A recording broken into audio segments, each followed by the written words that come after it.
Hi everyone. Been fooling around with these two for a couple of hours. The reason being is I had a problem with the electronic speed controller on the Grasshopper, and so I had to reprogram it. And then it was all running fine. But what I didn't know is the electronic speed controller on the Hornet was not running fine, and it was running faster in reverse than it was in forwards. I didn't even notice it. Dan noticed it. So I looked into it, and yes, it was running twice as fast in reverse as it was in forwards. And I did everything I could because the Hornet, I was using the Fly Sky. Yeah, I know it's out of focus. Hornet, I was using the Fly Sky, and with the Grasshopper, I got something much simpler. And it's easier to program that than it is to program that.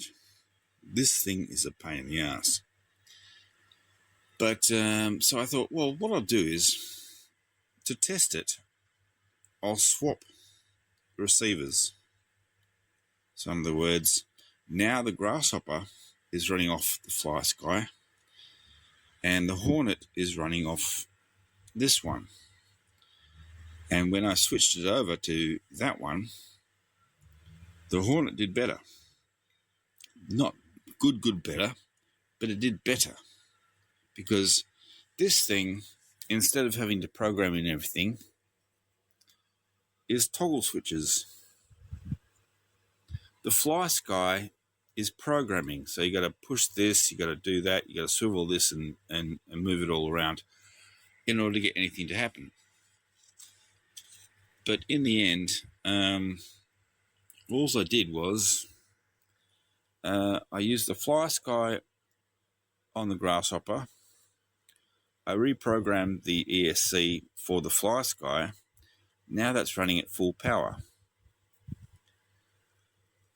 This one, I reversed the controllers and then switched the wires back on the motor. And now that's running at full power forwards, sort of like semi-power backwards. But I can control that with this because I can give it full power forwards and backwards. But at the moment, everything is working fine. And I know you're looking at this and thinking, what a mess. It's not really a mess. It's just trial and error, and it's early morning. And this is stuff that I knew years ago, and you know what it is. If you're not using it all the time, you forget it. I worked in a hobby store, and I learned a lot working in a hobby store. I learned a lot doing nursing, but I'm like, if you're not actively using that information, you tend to lose it. So, but at the moment, both cars are running at full power. The only thing they don't have full power on is the batteries, because I have not charged these batteries since I first built them. I wanted them to run down a bit before I recharged them. Now, the Hornet battery is basically ready for a recharge. The Grasshopper battery is not. And I've already talked to you about recharging a battery. Each battery, when you recharge it, it's a cycle. And the battery only has so many cycles. But the other thing I've got, where is it? Well, it's around here somewhere.